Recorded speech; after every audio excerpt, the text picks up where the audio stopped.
Hey Libra, this is your home light security reading for the month of June for all Libra signs. Now, if you've never followed any of these videos, check out that information right there. Whether you're a Libra sun, Libra moon, Libra rising, whatever, it helps you to understand how to comprehend and take in this energy that I'm bringing to you. And for Libras, I'm really feeling, best way of putting it is like static electricity. Like everything's either clinging to you. You know how because I was having a hard time starting this video because when I think of okay, remember for girls, remember when we used to wear nylons and something would get stuck to the nylons and everything's just stuck to it and you're like, get off. I'm feeling uncomfortable in your skin. Like too much is just all up in your face, or too much is, just all up on you in one form or another. And that's mainly what I'm picking up right now is just being overwhelmed, and that it's kind of frustrating you. Too much on your shoulders. Maybe, what I'm getting, but what it all boils down to of what Spirit's directing me to is it's the heart and the throat chakra and finding inner peace within. But what I'm getting is it's about taking action. It's actually about taking action, because what they're giving me is the heart and Mars.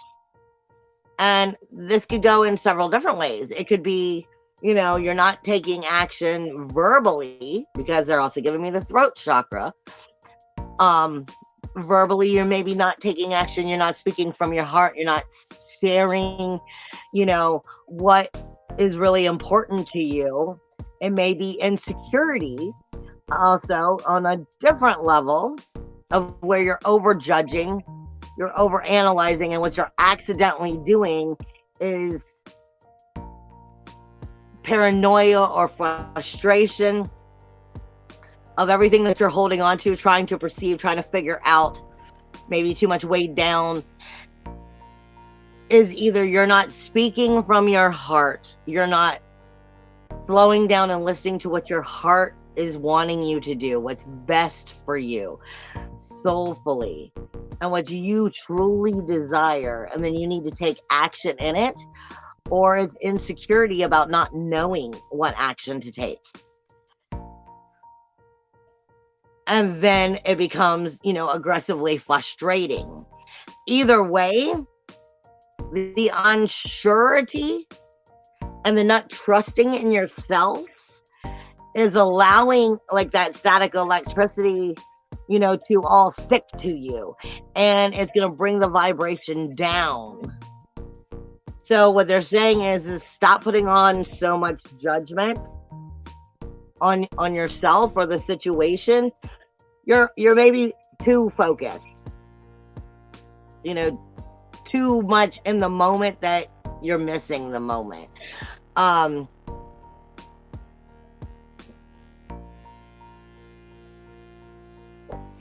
Yeah, they're saying you're probably overthinking it too much instead of actually taking action. Too much in your head. And they're saying to let go of it. Let go of all that stuff that's going on, because it's inheriting more negativity by trying to stay holding on to too much at once. More or less, you need to break out into your creativity, and you need to allow yourself some fun.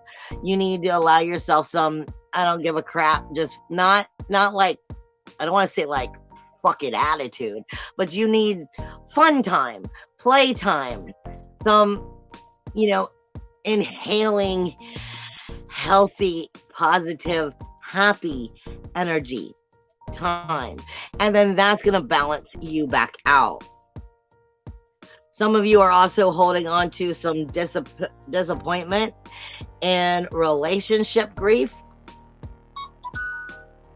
Okay, some disappointment and relationship grief, where some of you are holding on to too much grief, sorrow, shame, and blame. It's the same subject. You're holding on to it, which is just going to manifest a negative way. Stop worrying about it. Trust in yourself. Trust in your gut feeling. Trust in your psychic abilities and know where that's going to take you, is what they're saying. But it's definitely about taking action. So whatever you're thinking, like I said, one part of me is telling you to let it go, but the other part is saying you need to take action in the way of, like I said, that creative activity.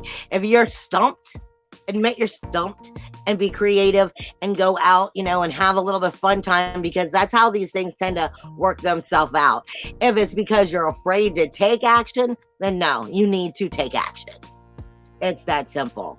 And it's an insecurity in some form for whoever all I'm talking to.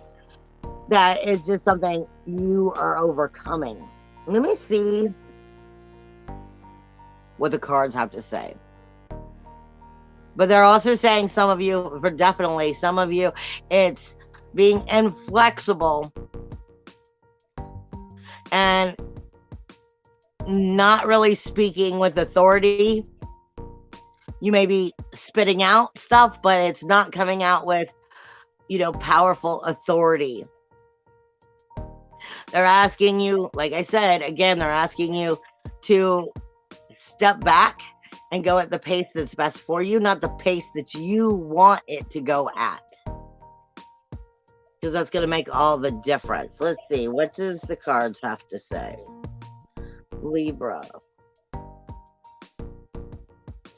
I think I have 2 decks coming. And then we'll get into the astrology. Okay, what does Libra need to hear for the month of June? Yeah, they're just giving me, there's too many of you that are feeling weighed down.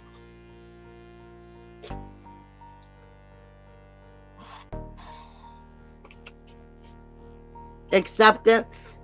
Hold on, so I can hold it in the other hand. Trying to make sure you can see it. Acceptance.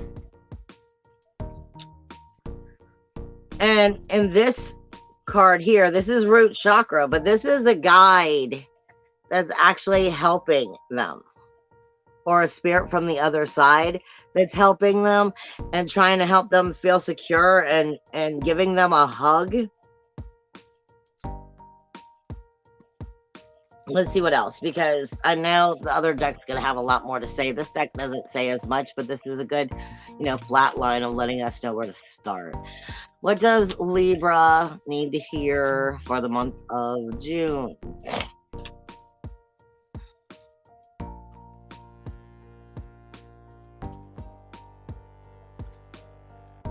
Mysticism.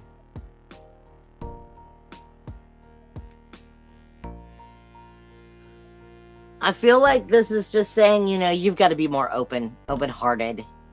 You got to allow the open-heartedness to come in a little bit more.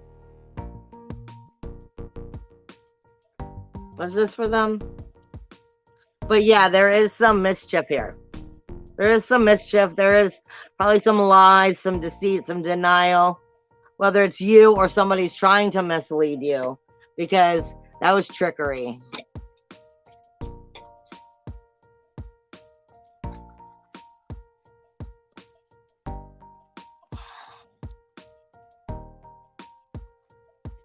Hold on, I feel like I gotta switch the decks. They're telling me to tell you to slow down and ask for help where you need it.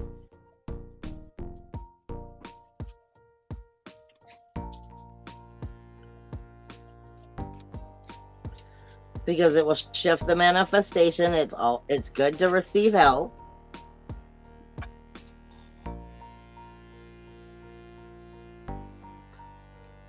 It's a flower deck. This flower stands for change. Look, I'm not liking where this is going.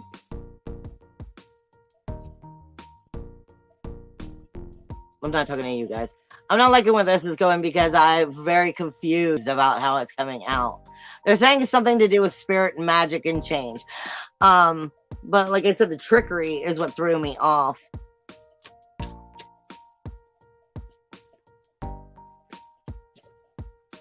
Libra.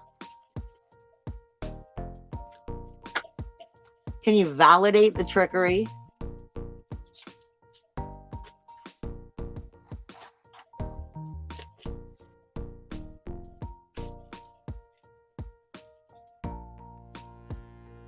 Is there another deck then? Can you validate the trickery? Trickery is you in denial of what you truly feel. Fertility. Yeah, you're going through a major change. Something majorly is shifting in you. The trickery is you. It's grounding yourself, allowing yourself to come through these changes and move on. Take action. The trickery is where you're holding yourself back, where you're holding on to old ways, where you're insecure. Death. Yeah, it's about letting go of the past, or letting go of the situation at hand so something new can arise.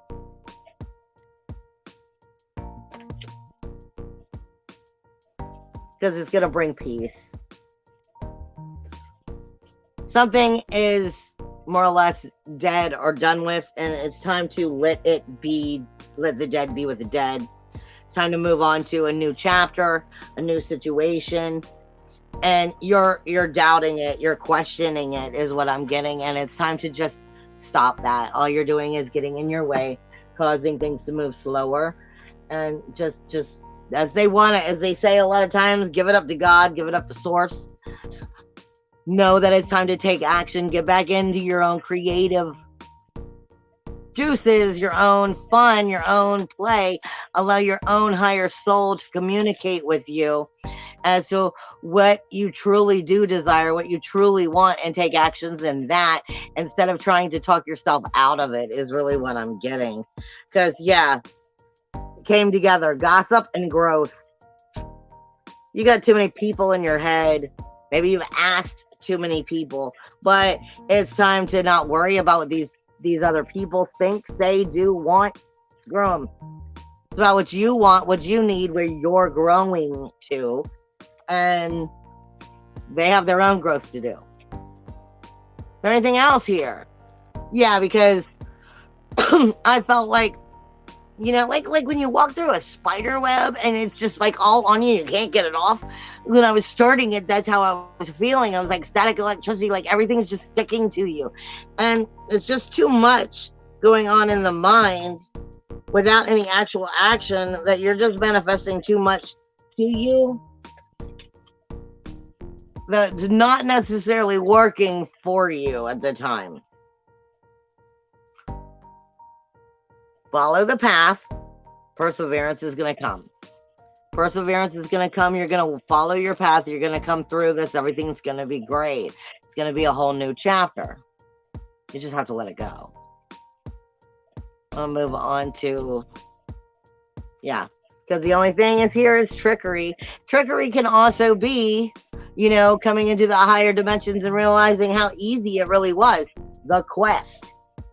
Like I said, this is all about just your growth, your spiritual shifting, changing, and allowing it to do so without you being in your own way. Now, I was looking for where the bag went. Hold on. I got like 10 decks over there for me to choose from, and whoever yells is who I go to.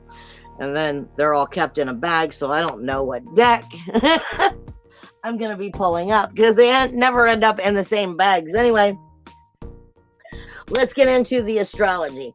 But before I say that, you have Mercury, which is moving into Gemini on the 13th, into your sister sign. On the 14th, you have a full moon in Sag, which is technically on the galactic center. On the 21st, you have Sun enters Cancer on the solstice. And then on the 22nd, Venus is entering Gemini, your sister sign, on the 22nd. On the 28th, you have the new moon in the sister sign of Gemini, as well as Neptune is going retrograde on the 28th as well. You have Pluto still in retrograde. You have Saturn that just went retrograde, and what most astrologers aren't talking about yet. And it really is important because it right now is the difference between taking the 5 steps forward versus finding out in a month and a half to 2 months, you're actually going to be taking 5 steps back.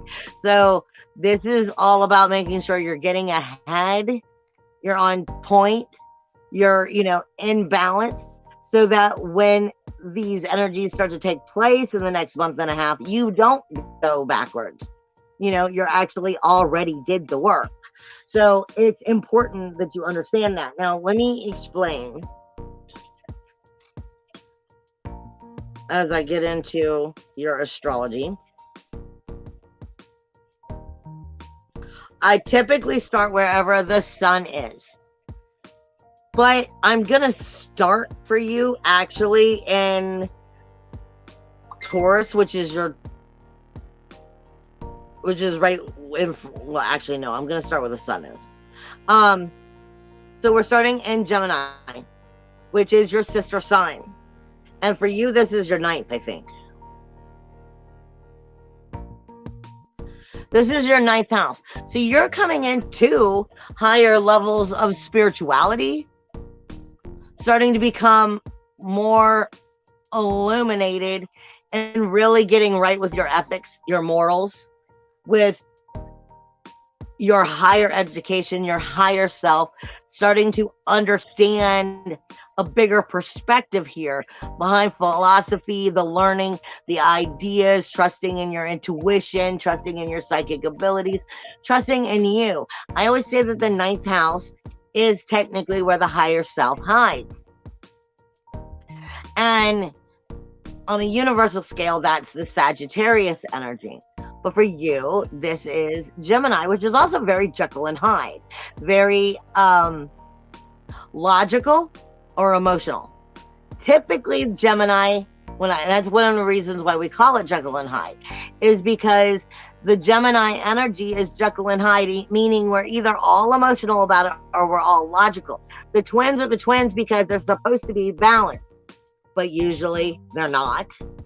And this means you need to be able to equally be balanced emotionally and logically in your spiritual energy, your psychic energy, your soul truth, and your ethics, your morals, your views, and being able to be real with that. Now, the sun has been here and it will be here, illuminating how you truly are feeling about things, even if maybe you aren't necessarily wanting to come to terms with it or liking it. It's kind of showing you it, being in your face about it either way.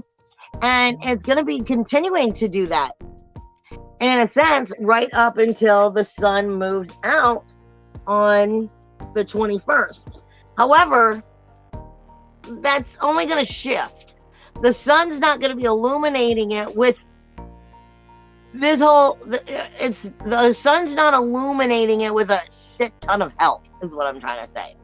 Because it's going to be moving out, and a lot of planets are going to be starting to move in the next month or so. And throughout this month, like I said, you have Mercury, which is going to be moving into your 9th on the 13th. The sun moves out on the 21st. And then on the 22nd, Venus moves in. So even though the illumination is going out, the communication and the sensitivity is going in. So this is about really getting right with who you are. Plus, you're going to have at the end of the month the new moon in your psychic energy, in your spiritual communication, in your trusting in your own divine wisdom, and your ability to take actions by trusting in yourself, your gut feeling, your inner knowing.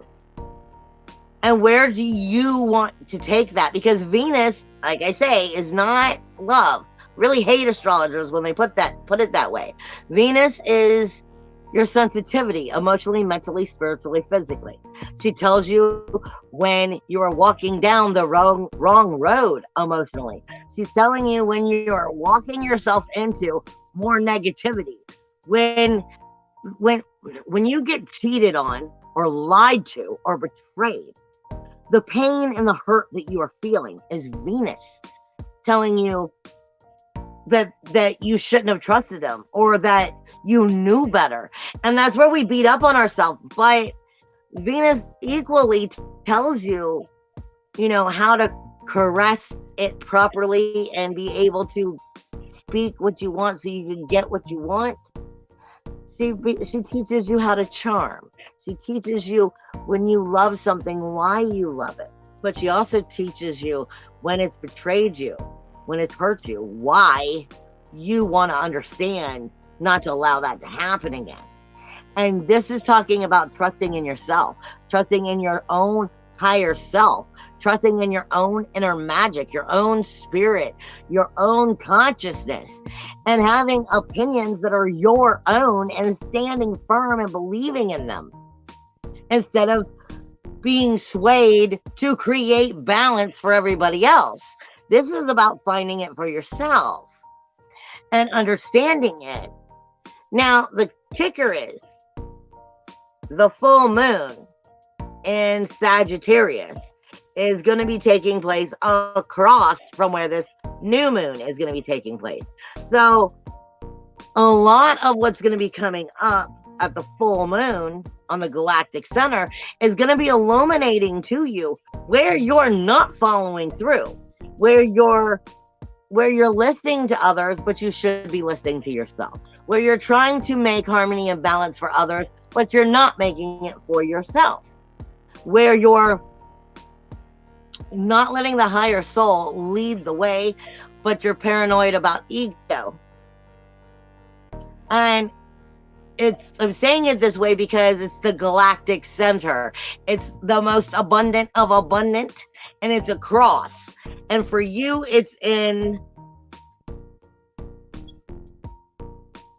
your third house of communication. So where are you communicating healthy to yourself, but unhealthy to the rest of the world? Or where is it that you're communicating very healthy to the rest of the world, but actually unhealthy to yourself? Meaning, I want to create harmony and balance over here, and I want to create harmony and balance over here. I want to make things right there. I want to do this, and I want to do that. And you're thinking of being the good person, but what you're not doing is being a good person and loving to yourself. And this is where it's asking you, well, where is your ethics? Where is your morals? Where is your beliefs? Where are you going to trust your inner feelings, your inner gut feelings, your inner knowing? Where are you going to stand tall and show that you are spiritually, soulfully growing? And I've been saying for years, Libras, we need you guys to stop being the scale, because Libras are known as the scale of justice, but you all aren't the scale. You're just a Libra. The scale is Libra itself. You have to choose a side, because if you're not on the scale, then you're not actually creating balance.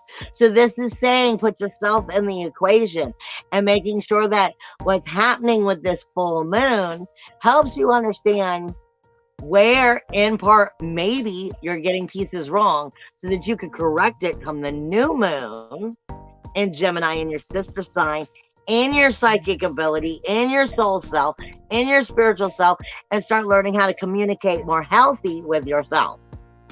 And then once you're able to do that, you're able to communicate even more healthy outwardly to the rest of the world. But this is also going to be with communication. This is also going to be speaking to you with it being in the full moon, galactic center, major abundance communication. You definitely want to be paying attention to, like, if you're getting an apartment, if you're buying a car, if you're traveling, make sure you're paying attention to the communication, because for you, it is the communication zone. It is those short trips. It is being responsible for, I know it's not Mercury retrograde, but I'm telling you, I'm giving you the warning. Look at it with that Mercury retrograde feel, in the sense of, let me make sure I dotted my T's. I dotted my I's. I crossed my T's. And, I'm not signing things that are actually going to go and show me where I'm not being good to myself. So, because you're just ready to go, ready to sign it off, let's move to the next thing. Slow down. It's going to be important for you to focus and pay attention to these things as you go through the full moon. And then it'll help address, as you get to the new moon at the end of the month, what is the best way to continue to redirect your inner communication as well as your outer communication. And everything, like I say, like paying attention to what you're signing and agreeing to. Now,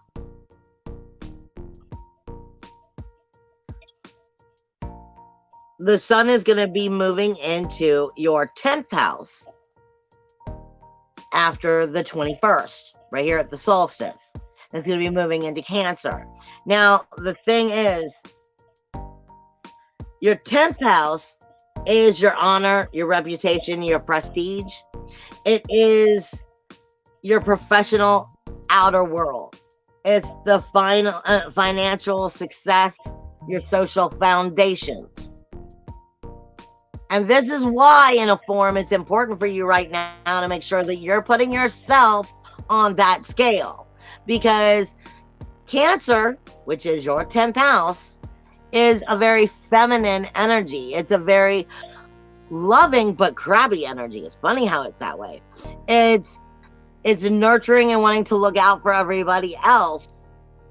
But this is the 10th house. Your honor, your reputation, your prestige, your social foundations, your financial success. And it has Ceres here and it has Lilith here. And Lilith in Cancer is not very strong. It's more submissive, which is meaning, yes, okay, I'll do as you guys want. This is the outer world pushing you around. And will you be submissive or independent? Will you be submissive or be able to show that you have authority in your own outer world? That you are capable of making the decisions. Your honor, your reputations, your prestige has everything to do with how you direct this energy. Will you be submissive and follow the crowd because somebody out there said so? Or will it be because you're standing in your own and you're capable of making your own decisions and being your own leader, which then is setting a new level of an idea between your honor, your prestige, in your financial and outer world. So it's asking you right now to have independence, to nurture what will help giving you that independence, to help you stand firm and strong in the outer world and create your own authority. It is asking you not to be submissive, but to be fair, but not to get yourself confused on that Libra scale of things and just give it away for everybody else, because you don't want to be on the back burner. You're never were supposed to be on the back burner. Now, you don't have anything else going on in the first couple houses in these last couple houses. What you do have is the South Node in your second house. And this, in a sense, is not exactly good for you. I'm going to explain.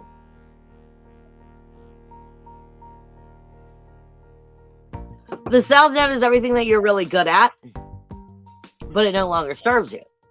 So it's good at manipulating the situation for you, but did it. And what I mean by that is it's good at holding its own. It's good at keeping its balance, but it's also good at keeping it stagnant. Now, the second house is your self-worth, your self-value, your self-esteem. Your second house is your money house. Your second house deals with law of attraction, which brings in manifestation. So if you feel like you are standing strong and firm in that outer world, if you feel like you are in your power and not submissive, then you become the possession of you. But the South Node is really good at not serving you. Really good at picking where you have bad habits, bad patterns that go, yeah, I'll be submissive and I'll let that happen. yeah, it's not that big of a deal. And ultimately, these little, not big deals that have everything to do with coming into your power, independence, individuality, uniqueness, freedom, self worth, self value, self esteem. If you pile enough on, that breaks you and makes you submissive. And I keep saying on a universal scale right now that if you're not in your power, someone else will be. So this is asking you to stand firm and show the world that you can create balance in your life while you are part of it. And you are not just on the back burner, that you are capable of loving yourself, having value and self-esteem, and still saying no. It's very important for you right now, especially until that South Node leaves there, to help you stand in that power, to understand it. And it's not moving until, I think, December. So, I mean, it's definitely a question of, are you actually coming into your power? Are you actually learning who you are? Are you standing up for yourself, coming into one with that inner spiritual, psychic, and magic of yourself, or not? Now, we already discussed your third house, which is communication, and this is where that full moon is going to take place on the 14th. So when we move into your fourth house, this is Pluto. Pluto is in retrograde, but Pluto is the only planet that when it goes retrograde, it just kind of goes into overdrive. And this is in the very end zone, the last decan of Capricorn. It's been here for many years, but only has like a year and a half left, I believe, before it finally moves into Aquarius. But this is your fourth house of really helping you get right again with your inner emotional security, with trusting and believing in yourself, feeling secure within yourself, within your own skin. And that may have something to do with why I was asking you how secure you were within your own skin, with the static electricity.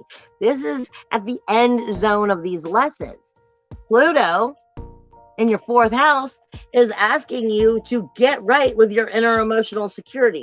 Get right with the roots of who and what you are, of what built you to be what you are. And if you like that, and if not, well, what can you do about that? What patterns can you change? It's asking you to realize this is what creates your karma.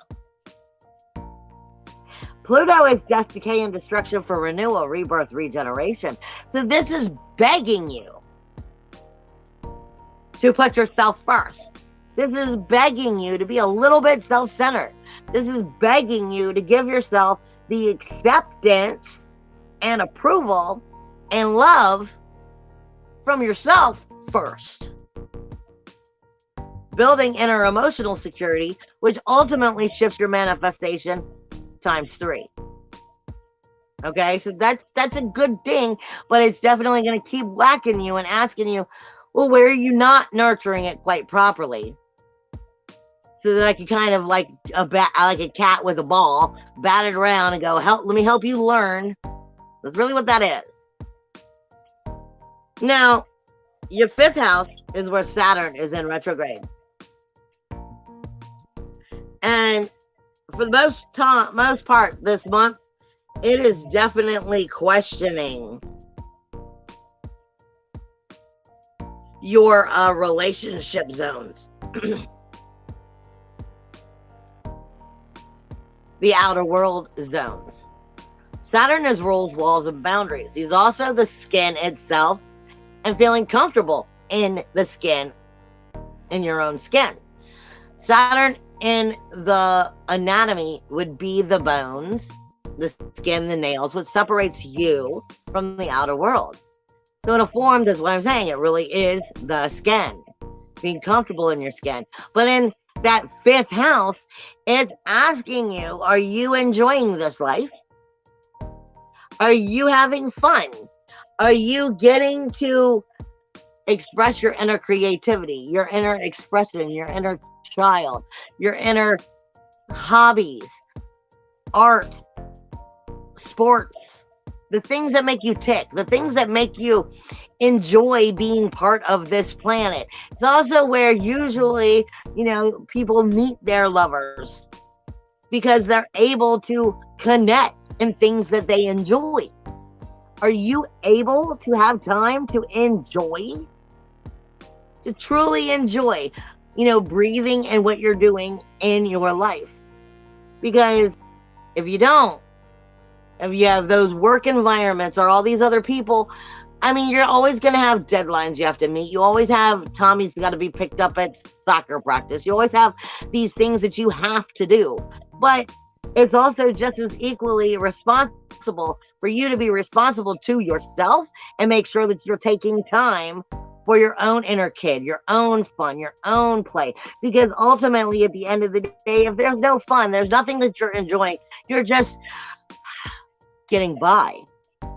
Well, what's the point of any of it?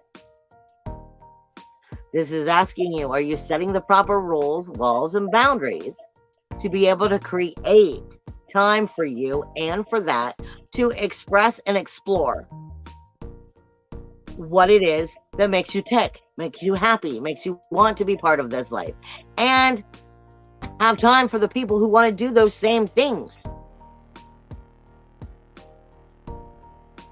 And it's going to be questioning if the relationships you keep are people who do those same things or are actually keeping you from getting to express yourself, which is ultimately getting to know yourself better.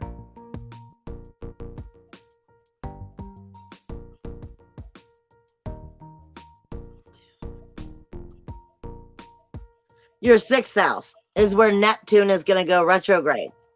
Now, these are those daily routines that either support or keep you from being able to do what that 5th house was talking about and enjoy and be part of that life that we're trying to build, where we enjoy our life.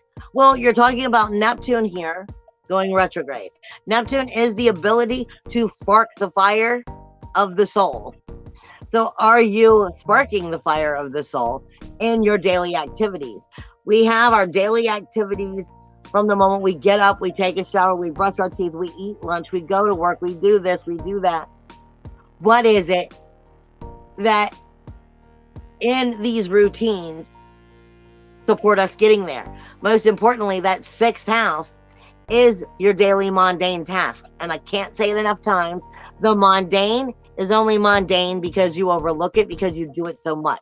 It is the people, the places, and the things of energies in which you consume on a daily basis.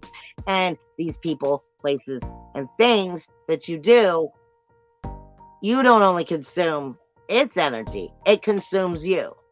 It is what's feeding the energy that will ultimately manifest. And is it feeding the ability to be able to explore and express yourself and find out what you enjoy and have fun and enjoy in life or not? Because if it's not set properly, there goes your rules, laws, and boundaries again. You need to readjust them. You need to re-believe in your soul fire, re-believe in your spirit, in yourself, and put yourself first to redirect that so that you can enjoy these things and make. My point is bosses, I use this as an example all the time, bosses tend to just hand down their issues. Well, I need you to fix that. And then another boss above you is like, well, I need you to fix that. And eventually everything ends up on the lower people's plates. We have to do this, we have to do this, we have to do that. Now, push that right back up. That is your problem. It's not your problem. Don't take it on. There's a difference between being helpful and being taken advantage of. Understand that. There's a difference between being a good person and loving someone and going out of your way and giving your time away in your daily routines versus are you giving all of your time and your energy away and you don't have any of it for yourself? This is the key here. The magic all comes into when you love your life and you have the time to create more of it. and knowing how to manifest and think it so that you can bring it forward and come into that shifting direction of energy. Now, when you get into your 7th house, you have Jupiter here. Jupiter is probably lighting up, abundance and action, because you also have Mars here, bringing in extra,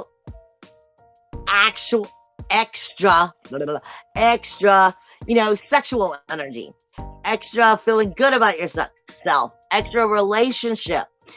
Because Mars is passion, action, aggression, fire, sexuality. Sexuality is not just sex, it's how you feel about yourself. But this is your 7th house, it is relationships. So this is sparking a fire in the relationships. Jupiter is bringing abundance to the fire within these relationships. However, what nobody's talking about is Jupiter is in shadow.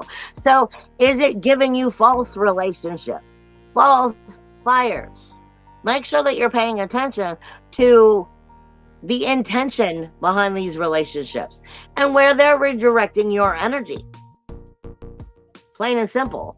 Because are they redirecting your energy into relationships that are truthfully helpful and help you both to grow and explore who you are? Or are you just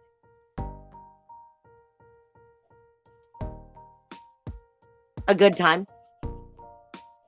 And then a month later, see, Jupiter's going to go retrograde a month and a half. Goes retrograde on my birthday. It will take a little bit of time before it slips back into Pisces, but that means it's going to definitely bring another lesson of where we keep creating the same relationships in unhealthy ways. There's a lesson coming in here of understanding if you're in a relationship that's really making you feel good and secure about yourself and the choices you make, or is it going to stomp you down and show you you're doing it again? Don't go. I keep saying over and over again right now, do not go for false ecstasy. Do not go for what makes you feel good right now. This is time for the long game. This is how you win this game. This is how you ascend and you mature and you grow. This is not the time to go, ooey gooey, something chewy, and I met somebody new, and yay! And then find out that it was just like a one-night stand. It was just not real relationships. And this doesn't have to be sexual relationships. This can be trusting in your family, your friends, your work friends. This is making sure that you guys are really in the same vibrational frequency, that you are really in alignment. Because like I say with chocolate all the time, if you're eating a piece of chocolate, it's like a moment of ecstasy. It's like, yum. But then the chocolate is gone. And what do you have to serve for it? I'm not telling you to use people, but I'm saying to be wise. Do not be used either. I'm saying this is the time to make sure that you are going for what in the long run is truly going to be satisfying to the soul instead of false satisfying now, because that is your test. As you get into your 8th house, which is where the relationships are capable of resurrection, continuing growth, maturity.